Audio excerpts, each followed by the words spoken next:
Kisah Nabi Yusuf menafsirkan mimpi sang raja. Suatu ketika Raja Mesir kala itu bermimpi dalam tidurnya, dan mimpinya itu membuat ia cemas. Raja itu bermimpi seakan-akan ia berada di tepi sungai, lalu dari dalam sungai muncul 7 sapi betina dengan tubuh gemuk.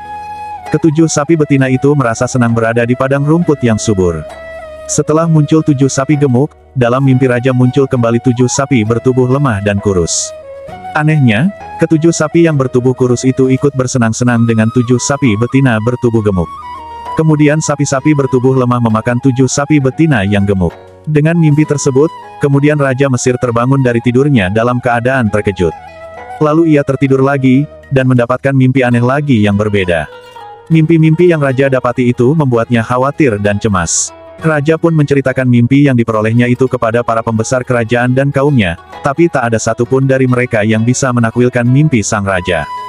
Dalam situasi tersebut, pelayan raja yang pernah dipenjara bersama Yusuf mengingat bahwa Yusuf mahir dan pandai menafsirkan mimpi. Kemudian ia berkata kepada sang raja dan kaumnya, "Aku akan memberitakan kepada kalian tentang orang yang pandai menakwilkan mimpi itu, maka utuslah aku kepadanya." Raja pun membolehkan dan mengutus si pelayan untuk menemui Yusuf di penjara. Setelah itu, Yusuf pun dibawa menemui Raja. Raja Mesir lalu menceritakan mimpinya tentang 7 sapi gemuk dan 7 sapi lemah kepada Yusuf. Di hadapan Raja, Yusuf pun menakwilkan bahwa akan datang musim subur dan makmur selama 7 tahun. Setelah itu, datanglah musim paceklik yang penuh kesulitan selama 7 tahun pula. Selain menafsirkan mimpi Raja, Yusuf juga memberikan solusi terbaik bagi mereka untuk mengatasi krisis yang akan terjadi. Beliau memberikan gambaran jelas kepada mereka tentang kondisi yang terjadi ketika datang tahun-tahun dipenuhi dengan kemakmuran dan tahun-tahun yang diwarnai kekeringan atau paceklik. Setelah mendengar kepandaian dan kecermatan Yusuf dalam menakwilkan mimpi dan memberi solusi, Raja Mesir menawarkan Yusuf untuk terlepas dari berbagai tuduhan yang disandarkan kepadanya dan yang membuatnya dimasukkan penjara.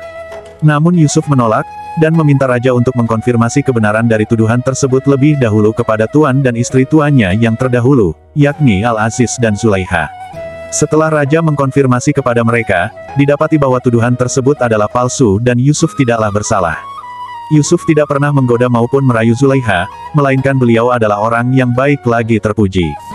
Setelah jelas tidak bersalah, Raja Mesir kala itu membebaskan Yusuf dari penjara dan membersihkan nama baiknya yang tercoreng akibat tuduhan palsu.